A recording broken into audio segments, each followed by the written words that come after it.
Let us make a quick review of theory functions. As you know, we are considering sets as a well-defined collection of objects, and we are assuming the operations on set theory, namely union, intersection, and complementations, and the entire notions from set theory is assumed. Once set theory is familiar with us, we will try to connect from one set to another set, say from A to B. Then obviously we are going to attach some elements x from A and to some elements y in B. So we'll be playing with ordered pairs x, y's. And obviously we are going to be inside A cross B.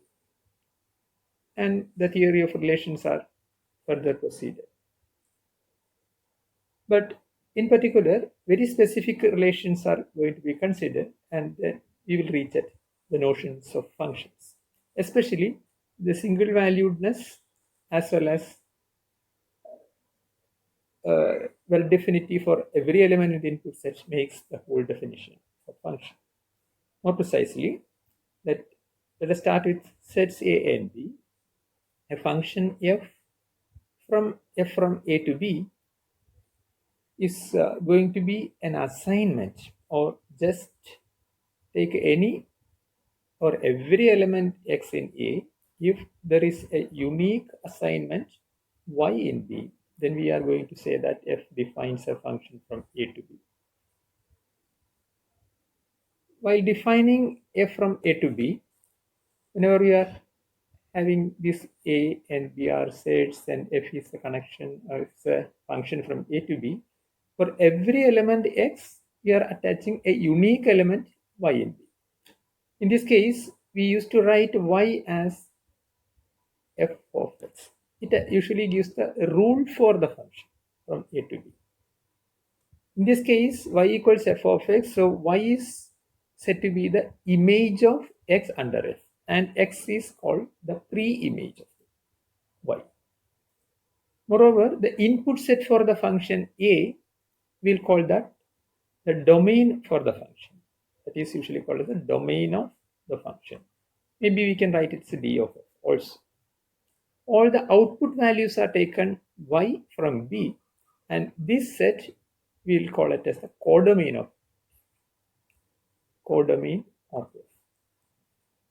If you are just looking at the whole used up values in B, that is those y in B for which pre-images are existing from A, that such a set is going to be, it's obviously a part of B, and it is going to be called as the range of f. We may denote it as R of f. So all these things are the main ingredients to define a function. An input set, which we'll call it as the domain of f. An output set, we'll call it as the codomain of f. And for every, and a rule obviously, which is given by y equals f of x. So for every x in A, there should be a unique assignment y in B. We will write it as y equals f of x. And y is going to be called as the image of x, and x is called, in this case, the pre-image of y. And all the used up elements in the second set is going to be called as the range of f. Formally, one can have the definition for a function from A to B like this. And we can analyze a little bit more about functions. So while considering a function f from A to B, it should be noted that every element x in A has to give an assignment y in B. But there may exist some y dash in B, which is not going to have a pre-image in x. So such a situation is not true. It means that any element y in B, if you are taking, there should be some pre-image which actually mapped onto y. So this situation is usually called as the onto-ness of the function or surjectiveness of the function. A function formally is said to be a surjection or an onto map from A to B, provided every element in the codomain side, you should have a pre-image. At least one pre-image should be existing in A. So y has to come as an image of some element in A. Then we say that f is a as an onto function or a surjection. In a very similar way, we have the freedom to the codomain side also. Suppose f is from A to B. And by the definition, it says that every element in X in A should have a unique element Y in B. But remember that there is no barring of having X dash another element in A which is also going to be mapped onto Y. So more than one element may go to the same image. If you are not allowing this situation, we'll say that the function is going to be a 1-1 map, which means if you are taking x and x dash, which are different in the domain, they have to map to the corresponding f of x as well as f x dash in such a way that they are different. So if x is not equal to x dash, then it should imply f of x not equal to f of x dash. So different elements in A has to map onto different elements of B. In that case, we say that the function is 1-1. Also, we call that it is an injective map. It is called an injection. So either 1-1 map or injection. So these two features we should remember. If the range is going to be same as that of the codomain, that is B, we say that the function is onto or a surjection, and different elements and more than one element is not going to the same element, then we say that function is 1-1. Different elements goes to different elements as images. But these two features together, that is 1-1ness as well as onto-ness, that is injections as well as surjections. These two features together comes for a function, then we'll call that such a function is a bijection. So injection plus this surjection has to give us bijections. So once you are having a bijection, it means that A is a set, B is a set. If you have a bijection F from A to B, it means that it is going to be 1-1 as well as onto. So in this case, what happens is F is actually giving a relabeling of A in B. As sets, A is looking exactly like B, because every element X is mapped onto some unique element obviously.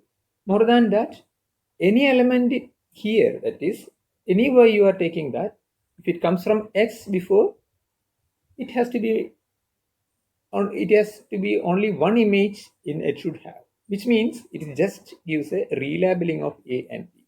A and B are looking exactly the same as sets. That is what usually called as A and B are equivalent. That is the formal way of saying that two sets are equivalent if there exists a bijection from A to B. To describe a function, we need three ingredients: domain for the function, codomain for the function, and the rule. If the rule f is specified as y equals f of x, or given by this equation y equals f of x, x is the input and y is the output. The variable x is known as the independent variable, as well as the y, the output variable, is usually called as the dependent variable. As x is having the freedom to move around the domain, full domain, it is called independent. Depending on that x, only y can vary in the codomain, so it is a dependent variable. Moreover, instead of functions, we use the terminologies mappings as well as transformations. Now onwards, we will consider real valued functions of a real variable only, which means we will consider functions f from A to R. The domain is A, codomain is R, while A is a subset of R, which means inputs are from real numbers, outputs are also from the real numbers. So now onwards, we will consider real valued functions of a real variable only. Whenever such a function is given, a real valued function of a real variable is given, only by the rule, we have to take the domain as the largest possible subset of R for which f is well defined. If it is not directly given, this is the way. You have to find the, or you have to specify that the domain should be taken as the largest possible subset of R.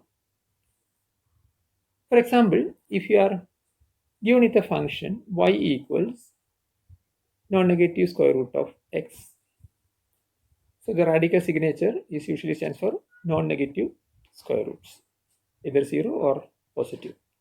So whenever y equals square root of x, or if I am writing f of x equals square root of x, obviously this rule is well defined only if x is greater than or equal to 0, which means x is a non-negative real number.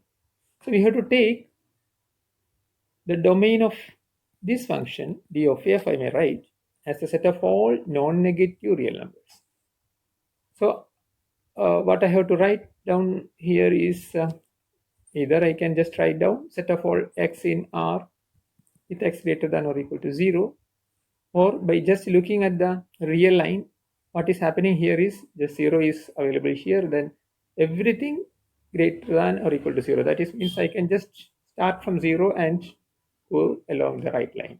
So I may use the notation the closed 0 open infinity, this notation to specify the domain. So if you are simply trying to define the function y equals square root of x, it is understood that the domain of f should be non-negative real numbers. F behaves like a machine. It takes input from the domain as x and it gives us output as f of x after processing. So each x is taken as an input for f, it works out here and processing it out and give it back as f of x. For example, f of x, if you are writing it as square root of x, function behaves as finding out square roots. So whatever be the input x you are trying to give it here, that will be working here and give it back as f of x equals square root of x. So f of whatever you are trying to give it here will be taken, or after the processing you will be getting square root of that value, or we can write it as whatever you have written here, that is to the power half. So this process of evaluation is very simple. If you are just putting 1, for example, from the domain, you will get square root of that 1, which is again 1. If you are putting 4, then you will get square root of that 4 will come here. You will get 2. For example, if at 2, if you want to look at, then that 2 has to be placed here under the roof. So something x, 1 point, etc., etc. will come out. Now, f of x equals root x, whenever you're considering the domain, is the non-negative real numbers. In fact, the range is also going to be non-negative real numbers. To see this, we go for the evaluation. 0 is mapped onto the 0, the taking the root. If you are looking at 1, you will get the square root of 1 as the evaluation as 1 again. If you are looking at 4, which is also a perfect square, you will get a true square root is like that. So, one can see that everything in between 0 and 1 are again going to be mapped onto 0 and 1. Moreover, if you are looking at 2, you will be getting 1 point something here. So with close sitting, we will understand that the entire 0 infinity interval is going to be mapped onto 0 infinity interval here, which actually says that the domain of this function is 0 infinity, as well as the range of this function, I mean root x function, is also going to be 0 infinity.